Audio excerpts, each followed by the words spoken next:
I'm Stan Lee. I've been writing stories for the young generation for the past 30 years, and in the course of that time, well, I would imagine I receive about 200 to 300 fan letters every day, probably as much as the Beatles. During this time, I think I've learned a lot about what young people think. More importantly, I think I've learned a lot about what young people are. Stan Lee certa vez escreveu que uma história sem moral é como um homem sem alma. Não se trata de fazer pregação. Toda história tem o potencial para deixar uma lição. Ignorar isso é perder a oportunidade de aprender. Plato was so concerned about the dangers of art that he actually advocated for its widespread censorship. And while you might disagree with him on that, you can probably at least agree with his sentiment that art is powerful. But what is it good for? Well, let's fast forward about 2,400 years for that. 20th century British philosopher R.G. Collingwood acknowledged that art is frequently used as an escape from life, a simple amusement, a distraction. But he also said that the best art, the art that really matters, is the stuff that changes the way we interact with the world. So Collingwood drew a distinction between what he called amusement art and magic art. Amusement art helps the audience escape from reality, he said, diving into a no-stakes fictional world after a stressful day. But magic art is the stuff that helps the audience learn how better to interact with this world's reality. A great example of this is Harriet Beecher Stowe's novel Uncle Tom's Cabin. Beecher Stowe's story helped change our national mindset about slavery by making white readers see African Americans as human beings with whom they had a lot in common, rather than as a nameless other who should be thought of as property. Collingwood felt we should spend our time on magic art like that, the stuff that helps us live better rather than simply running away from the world.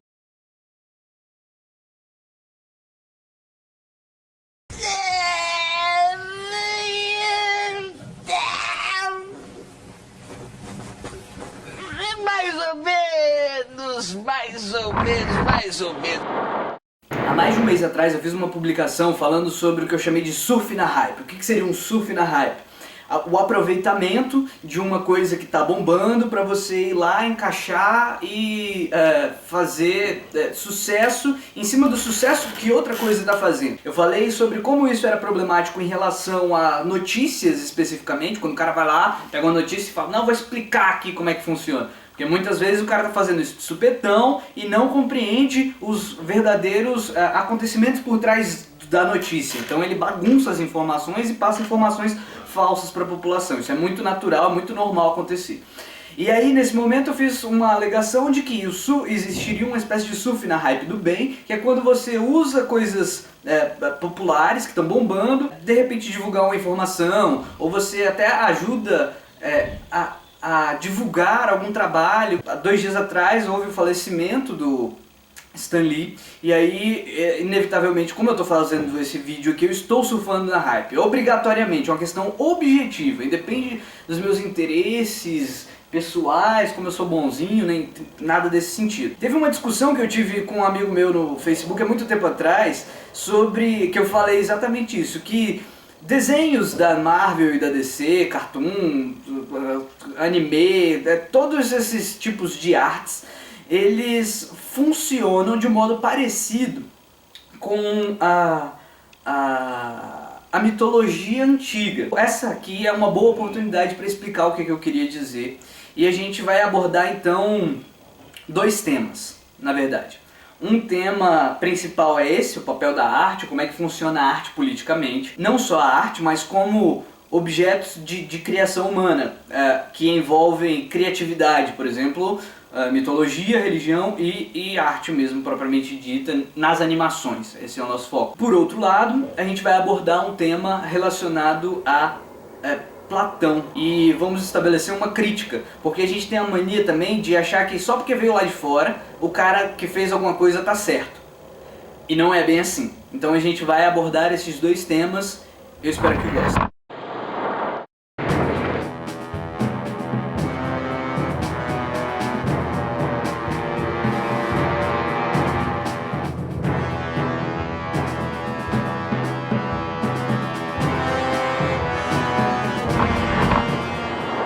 Bom, vamos lá, vamos começar pelo começo.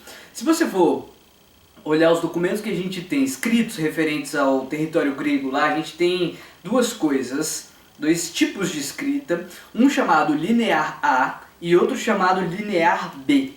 Esse linear a gente não sabe exatamente o que estaria escrito naquele tipo de documento. A gente sabe que as letras ou os signos do linear A são muito parecidos com os signos do linear B. Só que a gente não conseguiu decifrar o que é o linear A ainda. Isso significa que a gente não sabe que tipo de fala que aquele povo tinha, então a gente não sabe que tipo de hereditariedade, de tronco linguístico, lembra aquele vídeo que eu fiz sobre o Brasil? Teria aquele povo, que são os chamados minoicos, porque foram encontrados documentos na ilha de Creta, então vestígios na ilha de Creta, e a ilha de Creta é a ilha de Minos, né, do rei Minos, segundo um conto posterior grego lá e tal. Tá, a segunda língua, a segunda escrita que a gente conseguiu decifrar. O nome dela é Linear B, e esse povo do Linear B já é um povo grego. Já é possível identificar que as palavras ali escritas são palavras com raízes, com relações com as palavras que a gente tem dos posteriores gregos, certo? Então, e esses caras são os micênicos. Então a gente tem os minoicos, depois a gente tem os micênicos, depois aconteceu alguma coisa naquela região ali da Grécia, que a gente não sabe ao certo o que foi, que gerou um chamado de período das trevas grego, porque acabou a escrita, essa escrita micênica desapareceu, e depois reapareceu a escrita, provavelmente foi levada pelos próprios fenícios, porque os fenícios tinham bastante comércio pela região, e a letra que a gente tem, que é aquela que eu estou ensinando para vocês lá no curso que a gente está fazendo, né, de grego ático. Essas letras, elas foram levadas provavelmente pelos qual é o nome deles? Fenícios, e é daí provavelmente que vem o nosso alfabeto, provavelmente vem dos fenícios. Aí, para fazer uma análise mais retornando ao passado e tal, a gente teria que eu teria que fazer outro tipo de estudo e me focar nesse possível surgimento do alfabeto entre os fenícios. Inclusive lá não tinha vogal, dos gregos já havia vogal. E aí a gente consegue perceber esse tipo de modificação e desenvolvimento histórico dos fatos relacionados à escrita. Pois bem, houve esse período que se perdeu, que a gente não sabe o que aconteceu exatamente, se foi peste somada a invasões, se foi uma das hipóteses clássicas é a hipótese dos dórios, que teriam invadido e causado um problema para o reino micênico e tal. Seja como for, o fato é que se perdeu muita coisa ali, certo? Então, desse período chamado de Idade das Trevas grega, ou enfim, o que acontece é que desapareceu a documentação, né? Parou de ter, a gente não tem documentação dessa época, e de repente aparece essa nova escrita. Então, os textos que a gente tem, agora a gente vem para a parte que nos interessa, para esse vídeo.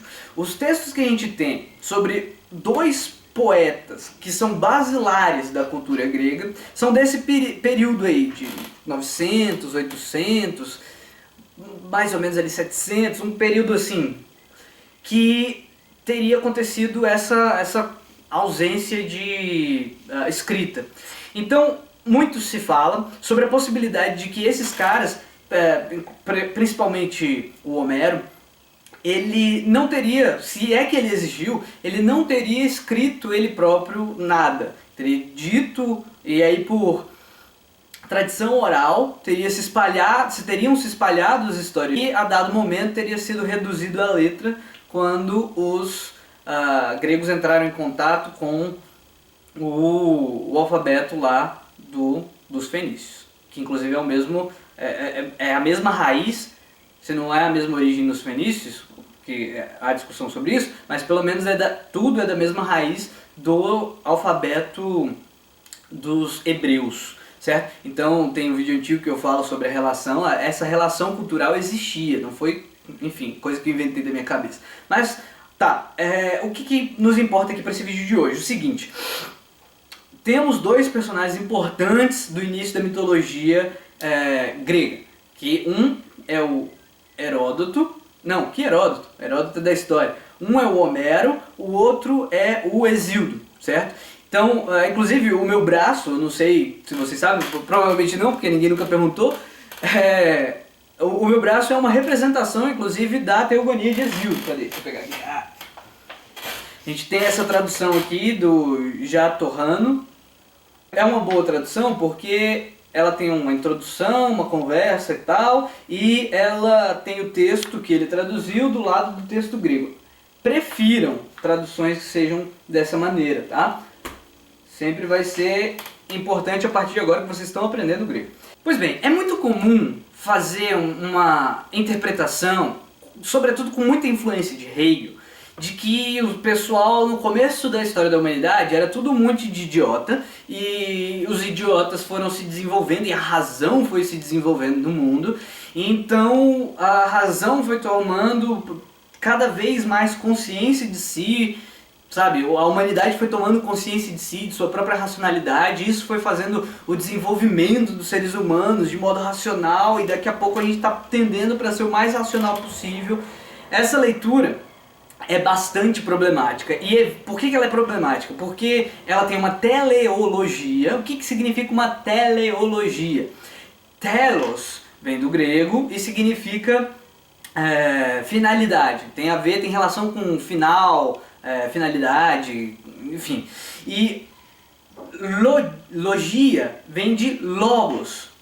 E o que é logos? É uma palavra que é muito complicada porque todo mundo aprendeu a reproduzir sem estudar a versão de que logos significaria ciência, né? Então, o que é geologia? É a ciência da Terra, né? Gen é terra em grego, então logia é a ciência da Terra. O que é biologia? Bios seria vida e logia seria o estudo, então o estudo, a ciência da vida. Mas não é bem assim. Na verdade, logia, que entram nessas palavras, refere-se à palavra logos, e logos significa palavra ou discurso.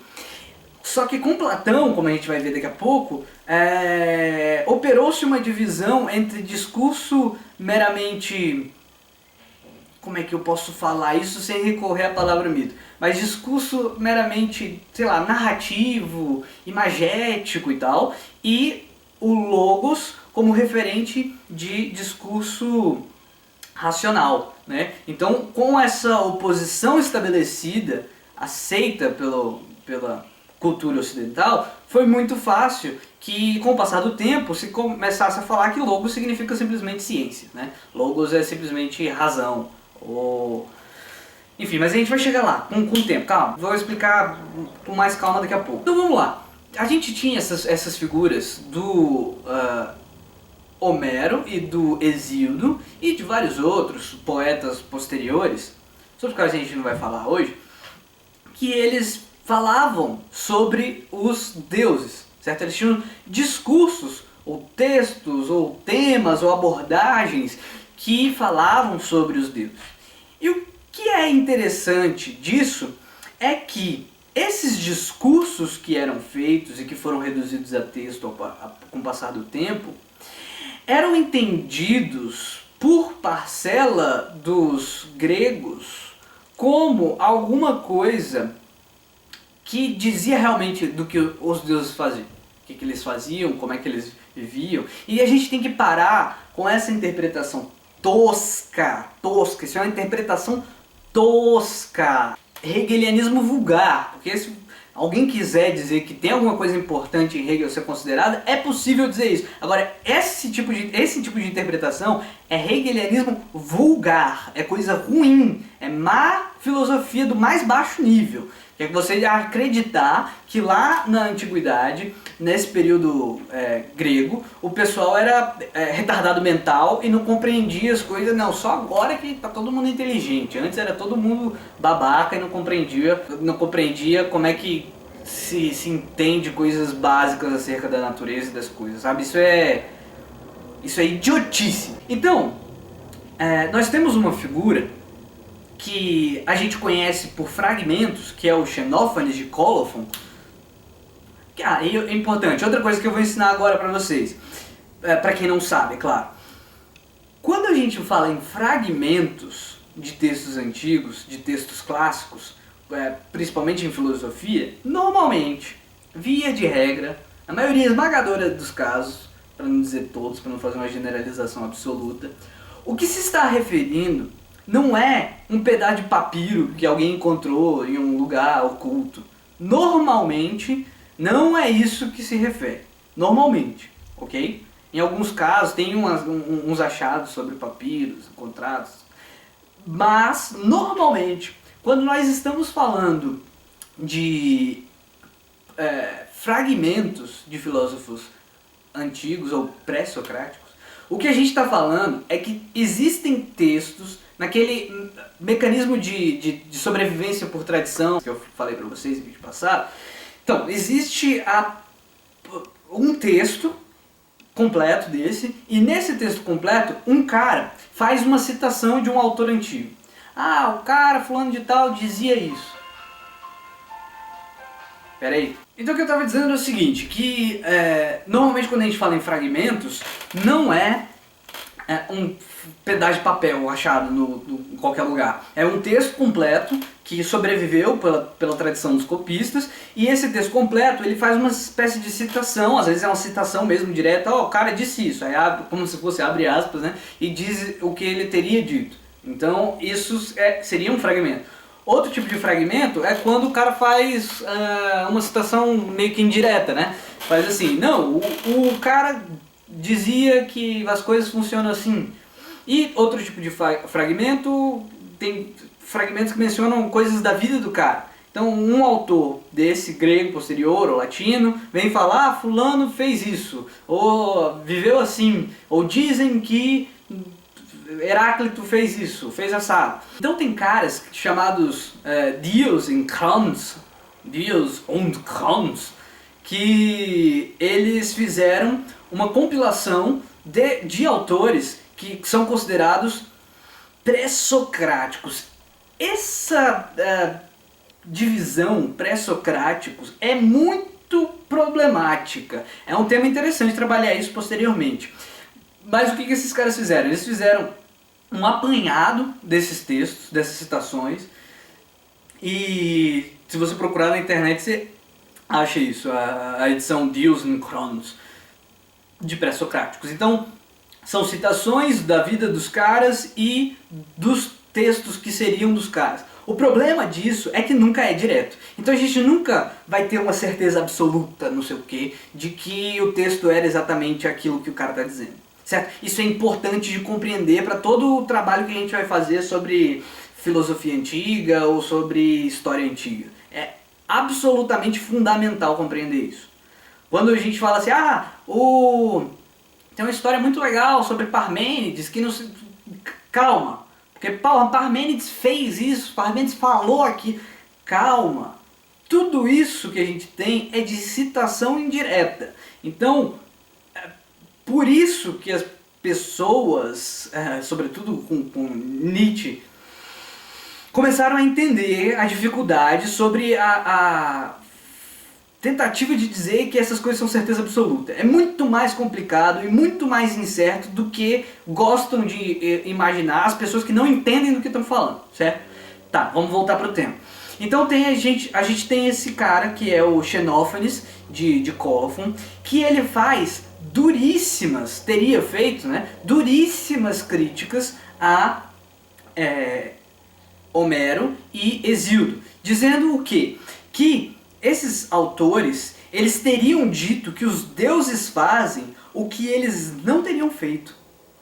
Então, muito pelo contrário do que o senso comum ignorante gosta de entender, gosta de acreditar, por uma perspectiva de hegelianismo vulgar, repito, lembrando que, novamente, você pode tirar coisas interessantes de Hegel, mas uma certa interpretação disso, aplicada ao mundo antigo, com desconhecimento de causa, é burrice. Não tem outro nome. É ignorância, se você não souber do que está falando, ou burrice, se você souber e ainda assim estiver insistindo no erro.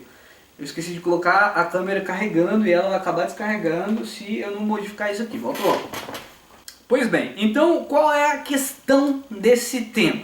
É o seguinte, que o Xenófanes deixa absolutamente claro que os gregos questionavam sim a sua própria mitologia, né?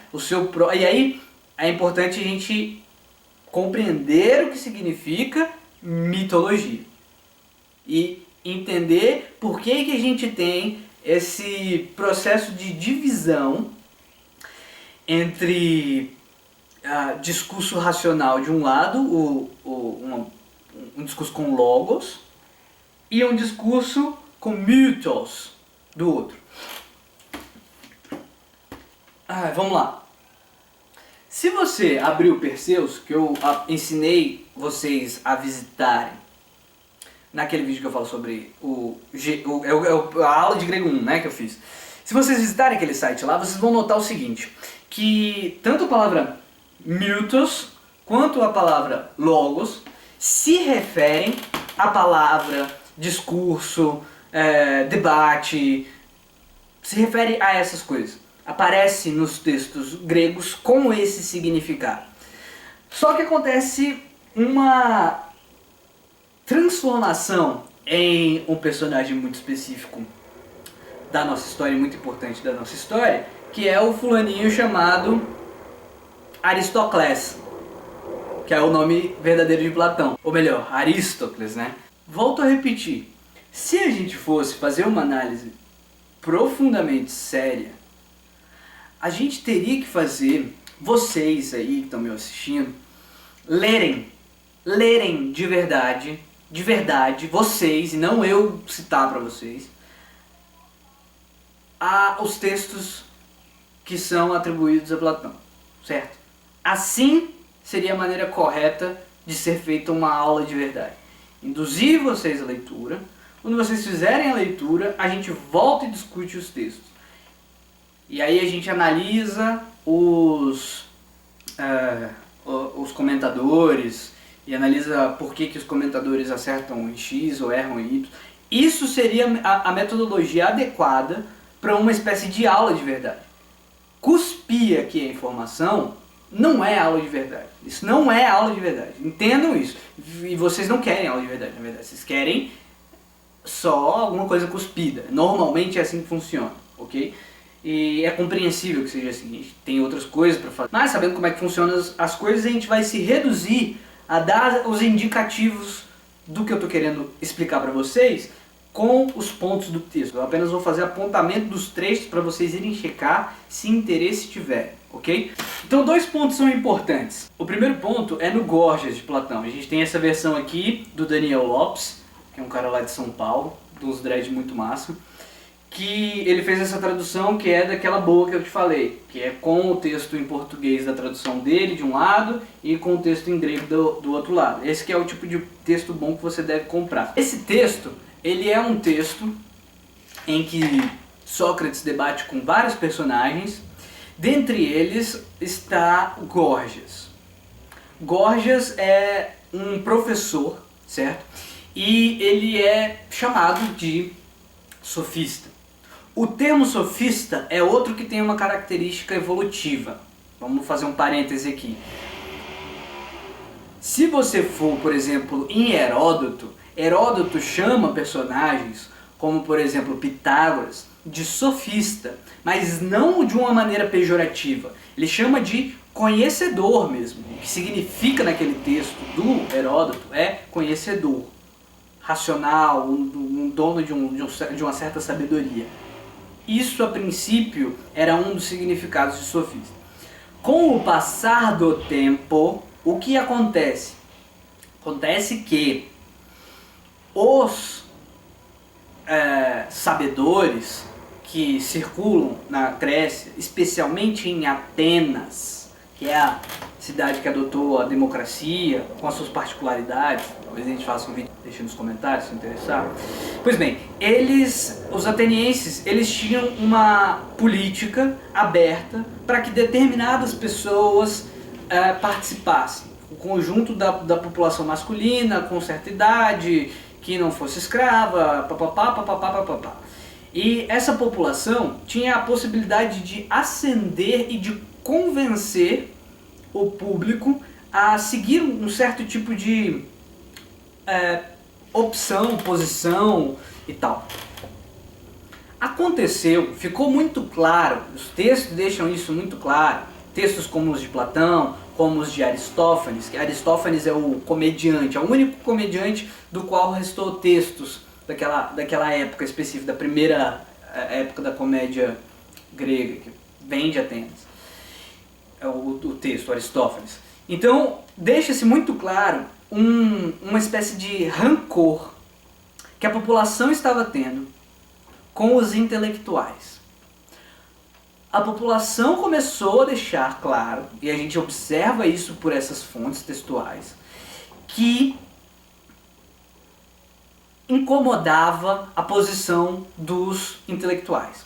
Mais ou menos o que está acontecendo na democracia contemporânea, com o perdão do anacronismo. Até porque não chega a ser anacronismo, quer dizer, as coisas são diferentes, são fatos diferentes, e para fazer uma análise das diferenças e das desigualdades é preciso um aprofundamento histórico que eu não tenho e não estou tendo aqui para fazer esse vídeo. Mas tanto é parecido estruturalmente do ponto de vista sociológico, tanto é parecido o fenômeno de rejeição que a gente está tendo anti-intelectualismo atualmente, que algumas pessoas agora estão voltando a usar o termo você é só um sofista, você é só um sofista. Até o fenômeno de repetição do uso da linguagem recorre tradicionalmente a esse uso que começou a ser dado na Atenas de certa época, por volta ali do século V, antes da era cristã. Então qual é o ponto específico do nosso problema aqui? Começou a surgir então uma afirmação de que os intelectuais eram manipuladores. Eles não sabiam de nada. Isso aparece muito claramente no texto de Aristófanes, em que o sofista é o Sócrates, certo? E assim, é um tema que vale a pena debater depois com calma, porque se eu fizer afirmações aqui e não defender no texto, eu vou ser alvo de ataques com razão, né? Inclusive, porque se você vai defender uma hipótese que não é consensual, é bom você basear as suas hipóteses a sua hipótese em evidências, né? A frase do Carl Sagan famosa: grandes alegações merecem grandes evidências. Tá, o que eu estava falando? Então Aristófanes coloca a figura de Sócrates como sofista. Não é só ele, tem posteriores textos, inclusive de um orador, que fala que uma das causas da condenação do Sócrates se relacionaria com essa atividade de educador de políticos e, enfim, tá, tema para tratar em outra oportunidade.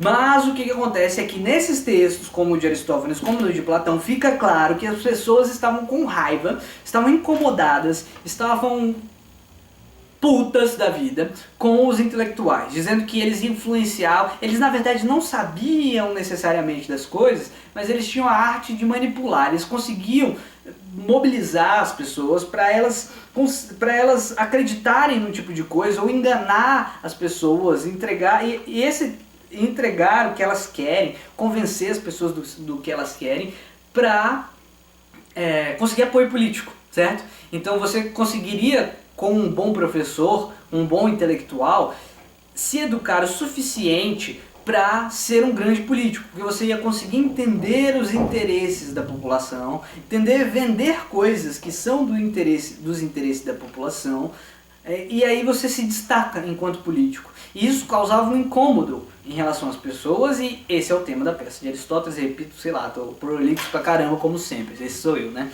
Mas aí tem esse texto, Gorgias, do Platão, que é debatendo com Gorgias. Gorgias está defendendo a retórica e Sócrates, Platão desenha, defendendo um ponto de vista de que é o ponto de vista presente em quase toda a obra platônica, na boca de Sócrates sobretudo, de que a gente tem que ter alguma coisa diferente, a gente tem que se voltar para a verdade, e o caminho é mais ou menos nesse sentido, certo? E o Gorgias, na verdade, não é o grande antagonista nesse livro aqui, é outro personagem, é um cara chamado Cállicles, que a gente inclusive tem dificuldade para saber se é um personagem inventado por Platão ou se ele teria alguma base na realidade da história ateniense. Mas Cállicles é o grande personagem que põe a dificuldade para Sócrates, porque fica oposta retórica de filosofia, e ele está defendendo, o Cállicles, que o Sócrates tá defendendo aí um monte de coisa bonitinha, um monte de coisa interessante, mas o que ele está falando é meninagem. Assim, é muito claro a posição de Cállicles de que Sócrates agiria como uma criança, infantil, estaria sendo infantil. Que na verdade as pessoas precisam da retórica, que tem que buscar um interesse próprio, e para trabalhar esse tema com calma, a gente teria que fazer, de novo, uma aula séria, parar para fazer a leitura do texto e analisar ponto por ponto de cada questão colocada nesse diálogo. Mas a gente não vai fazer isso, a gente vai adiantar para o final do diálogo. Chegando no final do diálogo, Sócrates não consegue convencer Cállicles. Então ele fala o seguinte: olha, Cállicles, eu vou te contar uma coisa sobre a natureza dos deuses, da morte, da vida após a morte, ou do que acontece depois da morte. Eu vou te contar essa coisa, e você, meu querido, eu acho que você vai entender isso como um mythos. Vou fazer a citação na tradução do Daniel, que está no trecho 523a, na marcação Stéphanos. Ainda faremos um vídeo sobre isso. Isso serve para que você acesse em qualquer texto que você tenha o trecho, porque se você tiver em outra tradução, outra coisa, vai vir em outra página, obviamente. Só que o trecho é universalizado por esse tipo de marcação de paginação. Então, na Stéphanos a gente está na 523a. Toda a tradução mais séria vai levar esse tipo de marcação, ok? Então escuta, como dizem, um belíssimo discurso, o qual tu, suponho, terás por um mito, embora eu o tenha por um discurso. Que foi como o Daniel decidiu traduzir isso aqui, mas as palavras que aparecem lá é mython e logon, né? Na declinação específica, a gente ainda vai fazer vídeo sobre declinação e a gente vai falar sobre isso depois. Pois as coisas que estou prestes a te contar, eu as contarei como verdadeiras. E aí ele começa: como diz Homero, Zeus, Poseidon e Pluto dividiram o domínio, papapá, papapá, papapá. Por que é importantíssimo esse trecho do Gorgias? Porque o que o Green lá abordou é uma coisa que aparece em algumas obras atribuídas a Platão, dentre as quais, talvez a principal, com bastante convicção eu afirmo isso, seja a República. Na República, Platão, novamente, é um diálogo, então ele apresenta Sócrates dialogando com a galera, e Sócrates defende algumas coisas. O que o Green lá, equivocadamente, fala assim: ah não, Platão disse isso, aí ele defendia isso. Quem ensina assim, ensina errado. Eu digo isso com toda a tranquilidade do mundo, porque você não tem como, através de como funciona a linguagem, ler os diálogos de Platão e dizer assim: ah não, Platão defende isso, Platão defende assado, sabe? Isso é um salto hermenêutico que você está dando, porque isso não está escrito no texto. Isso é parte da sua interpretação do que está dito no texto, correto? E o que acontece? Na República existe esse debate guiado por Sócrates, em que ele defende, ele fala que os poetas deveriam ser banidos da cidade ideal. Só que o que isso significa? E de novo, se você for querer entender, querer argumentar sobre isso, você tem que pegar essa porcaria de livro. Bom, a tradução que eu uso é a da Ana Lia Amaral de Almeida Prado, certo? Essa traduçãozinha aqui. Ela não tem o original junto com a tradução, mas eu tenho a versão do Slim, uma versão da Oxford, com o original. Então a gente trabalha assim, certo? Pois bem, para entender o que estava querendo ser dito, ou levantar hipóteses hermenêuticas e interpretativas sobre o que estava tentando ser dito nesse texto, você tem que pegar a caramba do texto e ler tudo. Você tem que ler. Você leu essa porcaria? Você leu tudo? Não, você pegou o comentador lá. Não, o comentador disse, porque ele é muito inteligente e tal. E aí você pula corguinho, você pula etapas, você deixa de estudar de verdade o objeto, que é o texto, e você passa a fazer citação de citação, sem levar em consideração a hipótese de que o cara que está lendo para você pode estar errado, certo? Então a discussão que acontece aqui começa no seguinte tema. Sócrates desce para o Pireu, que é o porto de Atenas, ele chega lá no Pireu e vai curtir a festa que está rolando lá, a Bénis, que é uma deusa. E aí, festa vai, festa vem, ele gostou, vai indo embora, aparece um cara chamado Polemarco, que tem existência histórica na Atenas clássica, e o cara chega assim, pô, vamos lá pra casa, você é da hora, vamos trocar uma ideia, pai e tal. E o Sócrates diz assim, não, tô de boa, vou pra minha casa, tô tranquilão, e vai indo embora. E ele fala, não, cara, você vai ficar aqui com a gente, vai ser muito massa e tal. Aí o Sócrates diz, e se eu não quiser?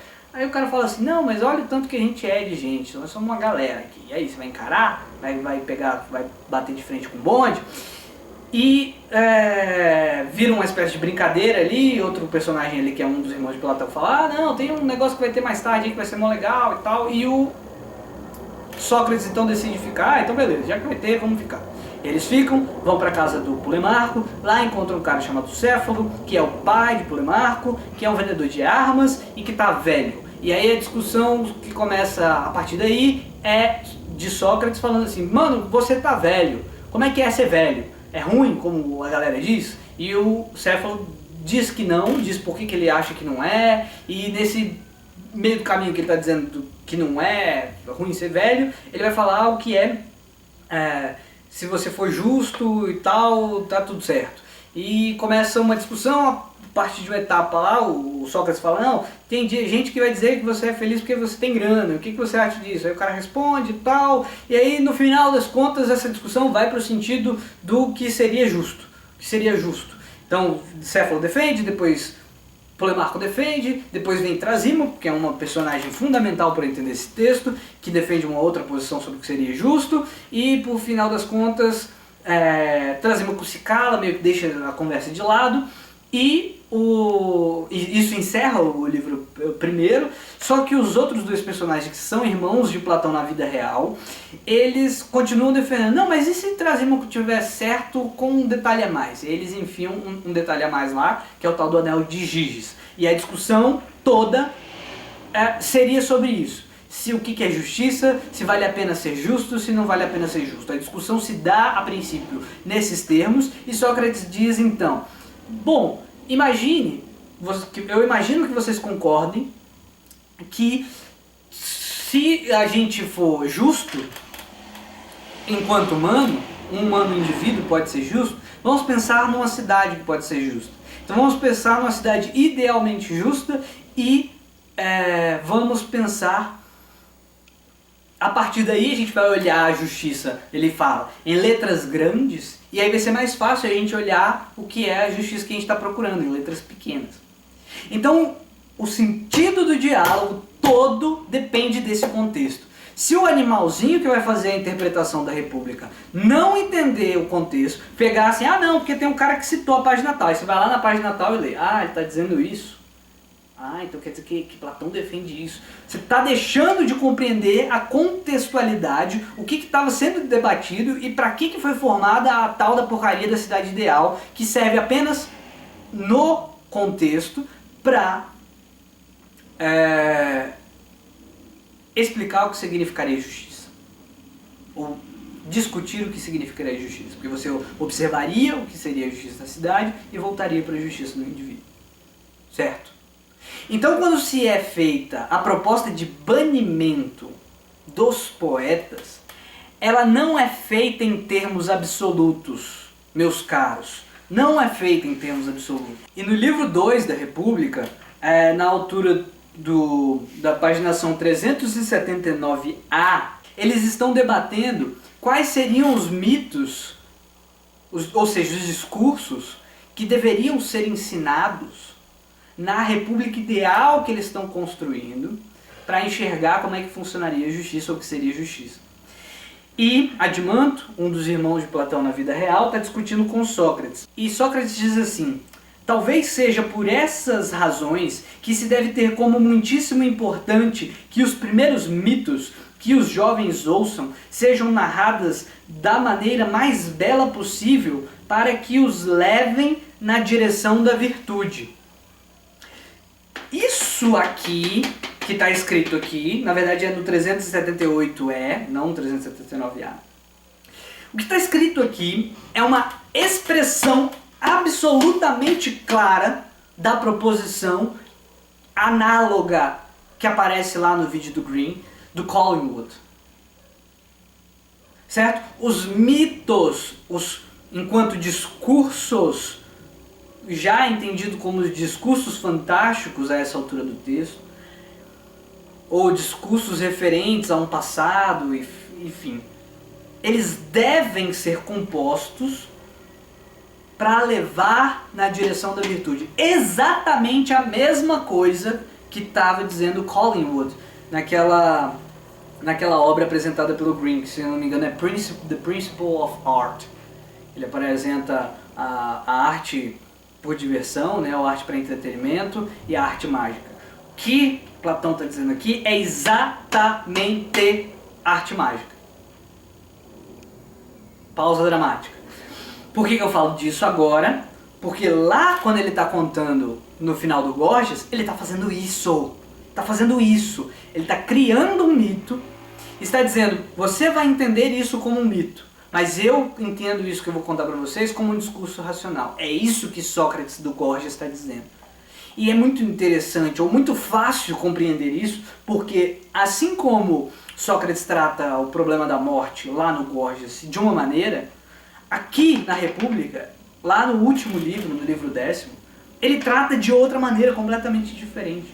Qual é o ponto em comum dos dois? O ponto em comum dos dois textos é que a conclusão para a qual se direciona o mito que eles estão falando, no caso o mito de Hera aqui, e naquele caso lá, o mito que eu comecei a apresentar para vocês, na verdade, né? nem entrei. Esses mitos têm uma coisa em comum. Eles querem ensinar ao ser humano como eles devem se portar. Porque se eles acreditarem nisso, eles vão ter um comportamento X específico que é virtuoso. Esse é o ponto. Isso é muito claro. Basta você ler a porcaria do texto. Bom, então vamos lá. No final, então vamos só encerrar aqui para mostrar para vocês. O Adimanto responde: faz sentido, mas se alguém ainda nos perguntasse também o que isso quer dizer e quais são esses mitos, o que diríamos? Então Sócrates responde: Adimanto, nem tu nem eu somos poetas neste momento, mas fundadores de uma cidade, a cidade ideal que eles estão construindo. Aos fundadores cabe conhecer os modelos segundo os quais os poetas devem compor os mitos e não permitir que os componham sem ater-se a esses modelos. Não nos cabe, porém, compor mitos. E aí Adimanto responde: está certo, mas isso é o que eu queria saber. Quais seriam os modelos a usar quando se fala sobre os deuses? A tradução aqui está quando se fala sobre os deuses. Só que como aparece no original, é teologia, que é referente, vindo de teos e mais logos. né? Se você estiver acompanhando lá nossos vídeos de grego, você já está sabendo ler isso aqui. Então, Theos é referente à divindade, ao Deus. Logos é referente ao discurso. Então o que Adimanto está falando aqui, sobre teologias, é o discurso sobre os deuses. E Sócrates vai responder logo em seguida, e aí eu peço que, se vocês tiverem interesse, vocês leiam o texto, certo? Quando Sócrates entra então para esse debate, ele vai falar: os deuses deveriam ser apontados como eles verdadeiramente são, de um modo que eles apenas fazem o bem, eles só fazem o bem, e o mal eventual, que algum poeta diz que eles fazem, é mentira. Então eu estou dando umas pausas dramáticas para vocês entenderem o que está acontecendo aqui. O que está sendo disposto pela República, na República de Platão, que está sendo discutido, muito pelo contrário do que diz o Green lá, não é um banimento da poesia em sentido amplo, mas um banimento da poesia. Aí ele cita aqui uns exemplos de que um deus estuprou uma menina inocente, o outro roubou, o outro fez não sei o quê. Aí a gente vai no Hesíodo, né? Um deus matou o outro, matou o próprio pai e tal. Esses tipos de coisas atribuídas aos deuses fazem mal para o humano que acredita que os deuses fazem isso, porque eles se inspiram nos deuses e falam assim: se os deuses fazem isso, eu posso fazer também. É isso que está sendo aqui. Não está sendo proposto o banimento da poesia. Está sendo proposto, numa república idealizada, ou numa politeia idealizada, que a palavra república é romana, né? Numa politeia idealizada, está sendo proposto que os contos sejam do tipo de arte mágica da descrição do Collingwood, ou o pessoal lá do Meteoro citou como a participação do Stan Lee, né, que ele teria dito que uma arte presta porque é quando ela modifica a moral e não sei o que e tal. É isso que Platão está dizendo. Platão não está banindo ele mesmo, dizendo assim: a arte tem que ser banida, eu odeio arte. Que arte porcaria. Não, ele reconhece o poder da criação dos textos que têm vocação criativa, os textos referentes aos deuses.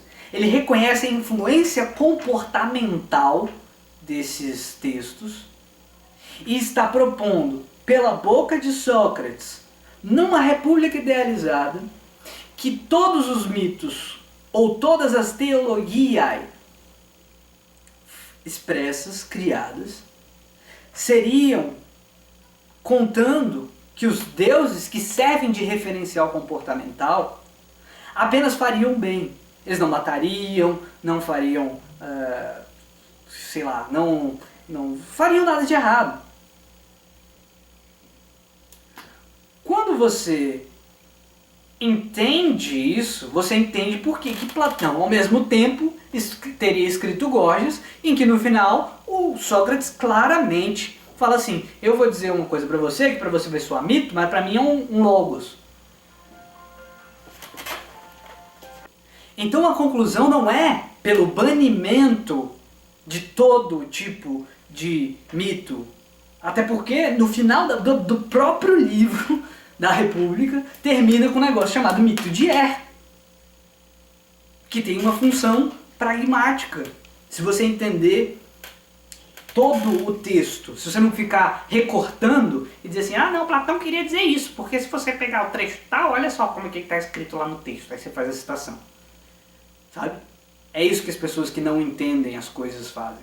E que acham que entendem pra caramba porque leram um comentador. Então, se você lê a República inteira, no final você vê essa questão do mito de Er, que é totalmente relacionada à compreensão de o que o humano deve fazer em relação à justiça, considerando a vida, considerando a morte. Cacete. Cara, não vou conseguir gravar esse vídeo hoje.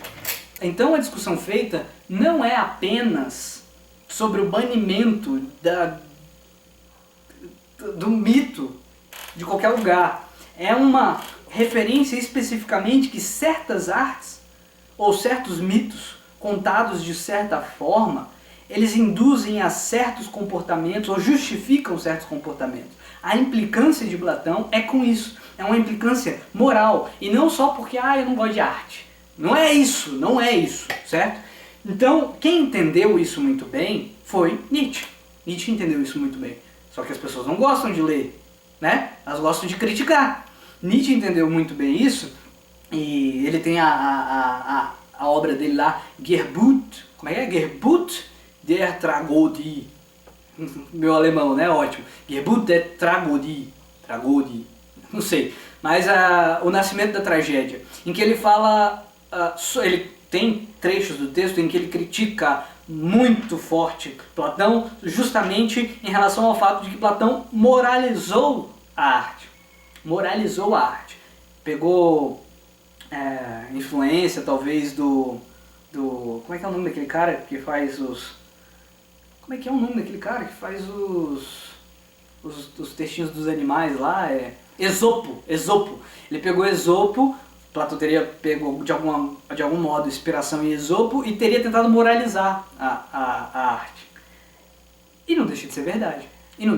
Agora, não existe essa hipótese de que Platão é contra a arte. Porque se você for ver, a própria República é uma obra de arte.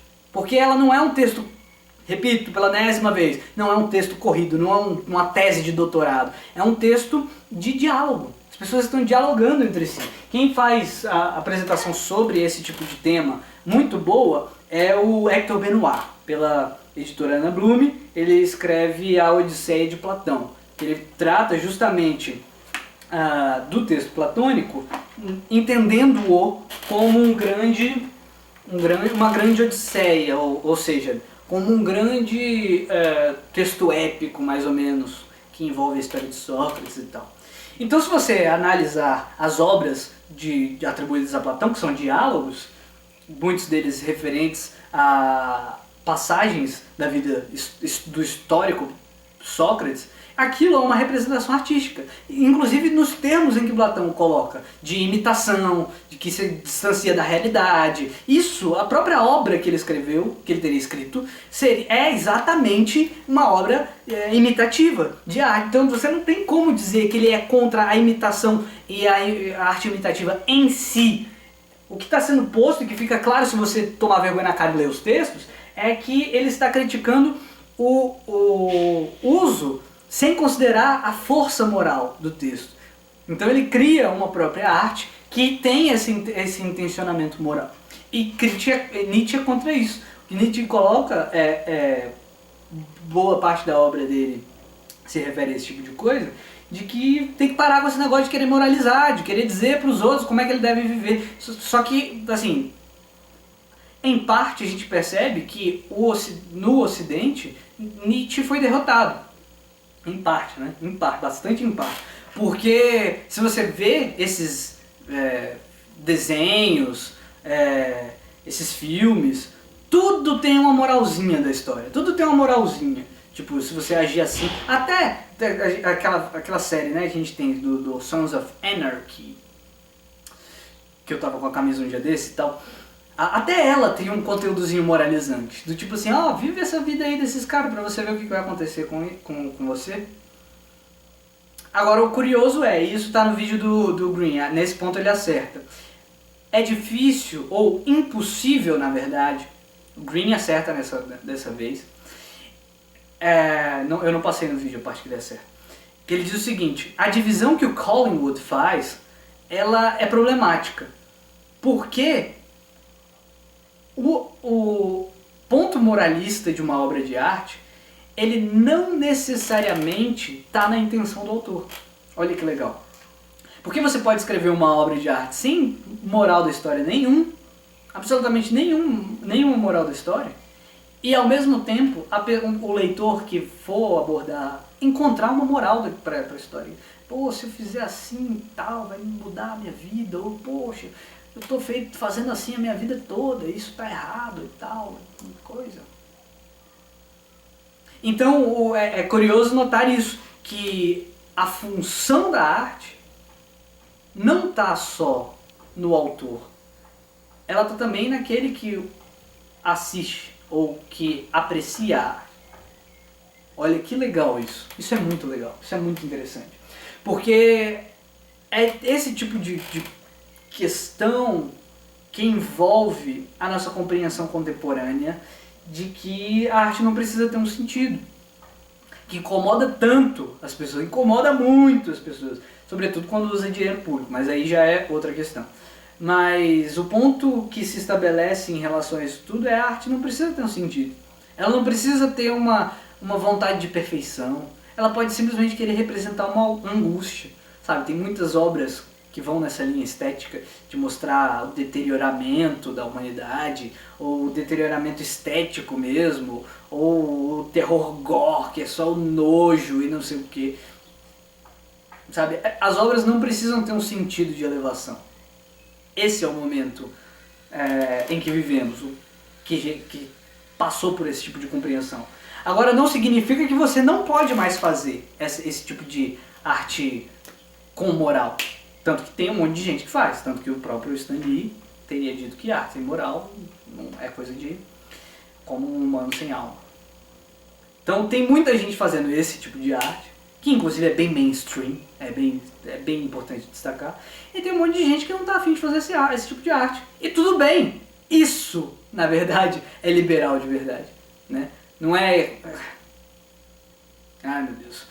O garoto lá, o Kim Kataguri, fez um vídeo sobre o Stan Lee dizendo: ah, meu Deus, vamos analisar as obras dele, porque agora a gente é de política, né? Então a gente vai analisar aqui, vai dizer como é que é anos do negócio do malthusiano lá, de crescer a comida por progressão aritmética e a humanidade por progressão geométrica, e aí vai dizer que o Thanos é malthusiano. Quer dizer, essa interpretação não é deles, essa interpretação circulou na internet a rodo quando foi feita... quando saiu o filme, né? E tal. E aí ele fez esse comentário, fez um outro comentário sobre o filme lá da Guerra Civil. Ah, que a gente é como se fosse o Capitão América e vocês são como se fosse o Tony Stark, ou então você pode Ele deu a interpretação bunda dele lá. Eu sei que essa interpretação que ele deu é motivada politicamente, o que significa que aquilo não é necessariamente o que o autor quis dizer, né? Quer dizer, muito óbvio que aquilo, se tem alguma margenzinha de aproximação para o que o autor quis dizer, o que ele expressa é muito mais o que ele quer dizer. E ele está se apropriando do texto por razões políticas. Ele não está dando a interpretação correta política da obra do cara. Ele está dando a interpretação dele, por motivos políticos dele. Inclusive, dizendo, ele era um democrata, mas era um democrata com o qual se podia conversar. Porque aí, tipo assim, ele sabe que o cara era democrata, que ele tinha posições de esquerda, portanto, mas uma esquerda razoável. Muito diferente que vocês aí, a maioria da esquerda do Brasil. Então, até o juízo que o cara faz do próprio Stan Lee é uma artimanha para se posicionar politicamente, para humilhar e denegrir ou diminuir a posição contrária, simbolicamente. Isso é um uso político da arte. Foi o que aquele menino fez, o Kim. Eu tenho uma hipótese sobre isso, inclusive em relação à religião cristã, porque a religião cristã surgiu no século I, né, da era cristã, e utilizou-se, ou melhor, o texto que fala sobre o Novo Testamento, que fala sobre o mito de Jesus Cristo, ele é com um cara que só faz o bem, que ele só faz as coisas boas, que o máximo que ele teve foi lá brigar com o pessoal que tinha como é que é o nome disso? Tinha invadido lá a igreja para vender coisa e tal. Aí ele vai lá, chuta o pessoal da igreja, mas ele é um Deus do perdão. Jesus Cristo é um Deus do perdão, do amor, da compaixão, que é torturado e sofre pelo povo e tal. É uma criatura, um personagem completamente diferente do personagem do Antigo Testamento, que por exemplo, endurece o coração do faraó para que ele não liberte os hebreus, e aí a partir do endurecimento do coração do faraó ele mata todos os filhos primogênitos. O que as crianças têm a ver com isso? Os filhos primogênitos do Egito, e aí só depois que libera os hebreus. Aí os hebreus fogem, e aí o Yahweh, né, que é o Deus do Antigo Testamento, ele endurece de novo o coração do faraó, e aí corre atrás o faraó corre atrás dos hebreus, os hebreus passam e o faraó fecha, ou o faraó não, o Yahweh fecha a água sobre o exército dos faraós. Quer dizer, olha, é completamente diferente a relação, a escrita do texto, o que significa o Deus naquele texto. Então, o Jesus Cristo está circunscrito em uma outra perspectiva, em uma perspectiva muito próxima da de Platão, de que os textos sobre a deidade tem que ser dizendo que Deus faz o bem, ele só faz o bem. Se você vai morrer, vai sofrer no inferno, qualquer coisa assim, a culpa é sua, foi você que escolheu. E se existe algum sofrimento na humanidade, na própria existência humana, esse sofrimento é um sofrimento necessário. É um sofrimento básico, como um sofrimento que você tem pra, sei lá, você vai malhar, você quer ficar grande, então você tem que sofrer, você tem que sentir dor. Então não é um sofrimento, quer dizer, o Deus em si não é causa de mal. Essa é a nova leitura que está no século I, em congruência. Eu não vou dizer que foi influenciado, que quem escreveu a Bíblia leu Platão, e nada disso, não vou fazer esse salto mortal. Só que clara a diferença entre o Deus do Antigo Testamento e do Novo Testamento, sendo que o do Novo Testamento é congruente com essa perspectiva platônica.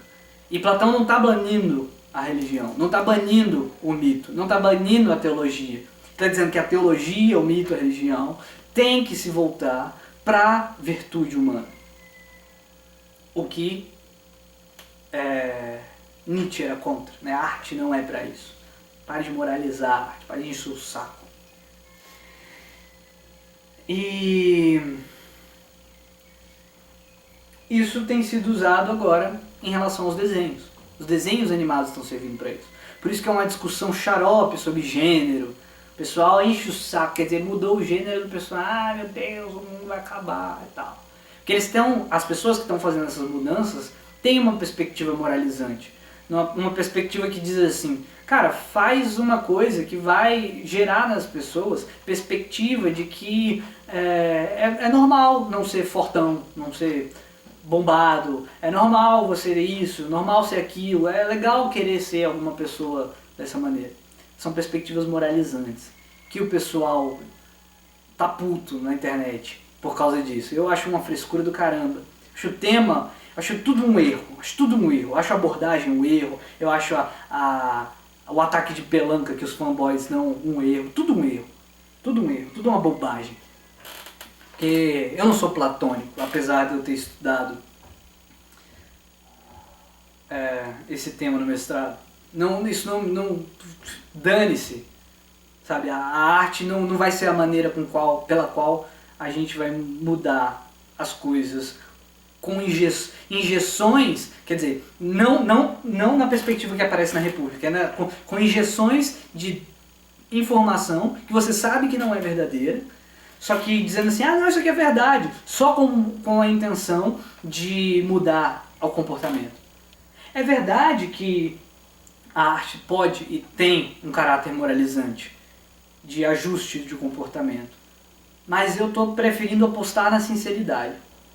Estou preferindo apostar nessa exposição de que nós somos falhos, fracos, em vez de pensar na idealização, pensar na deificação de personagens, pensar no super-homem que é do bem e que ama todo mundo e que não faz mal e que se ele cai em tentação e de repente ele fica com raiva e mata não sei o que, isso causa um caos no mundo, igual lembra Liga da Justiça? Tinha essa coisa, né, do Super-Homem ter ficado puto porque o Lex Luthor matou o Flash, aí ele vai e mata o Lex Luthor e isso causa um caos moral no universo e começa a... como é que é o nome do negócio?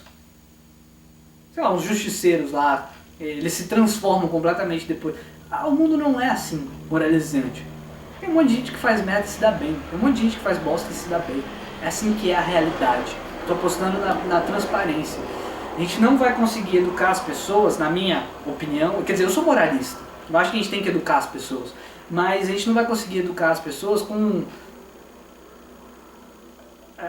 mensagens secretas embutidas dentro da arte, de que ou da arte, ou da mitologia, ou da religião, ou seja, do que for. As pessoas ruins se dão bem na vida, vocês têm que se acostumar com essa ideia. Você tem, o grande legal de uma perspectiva moral, de você conseguir ter uma perspectiva de querer não só se dar bem na vida o tempo todo, é você reconhecer que você, tentando se dar bem, eventualmente você pode se dar bem. Acontece isso. O mundo é assim, o mundo não é moral. Ele não dá respostas morais pra você, como ele quer apresentar Platão no final da República. Quer dizer, no final da República aparece assim, se você fez um monte de porcaria, não sei o que lá, e aí no final da vida você vai pro lago do esquecimento, e aí você toma aquele negócio, esquece e volta pra uma vida... se você foi moral, você volta para uma vida melhor. Se você foi justo, você volta para uma vida melhor. Se você foi injusto, você volta para uma vida pior. Você fica no final da fila e escolhe a próxima encarnação pior, né? Você volta em uma posição pior. A gente não precisa disso. A gente precisa, o verdadeiro moral é o sacrifício de verdade.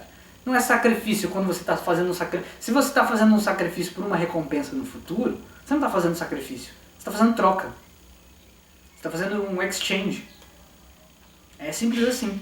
Se você está fazendo o bem para ir para o céu, você não está fazendo o bem pelo bem. Você está fazendo o bem para ganhar um bem para si próprio. Você está fazendo um interesse próprio do mesmo jeito. Inclusive essa que é a tendência da conclusão da República.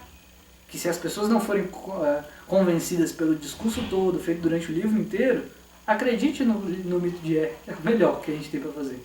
Senão a gente não se salva. Certo? Então eu queria apresentar essa temática, mostrar para vocês que a arte, a mitologia, a religião são todas moralizantes, moralizantes com efeitos políticos.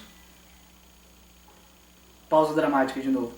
Moralizantes com funções políticas, né? Lá nos comentários lá do vídeo do menino Kim que cata garotinhos, o menino Kim Kataguri, Kataguiri, tinha uma discussão lá. Ah não, apareceu o Fernando Moura lá discutindo com ele. Ah não, porque a gente que é do time do Capitão América, vocês que entraram pra política aí, que são do time do Tony Stark, não sei o que, eu nem vi esse filme. Mas, percebem, a discussão é política. Religião,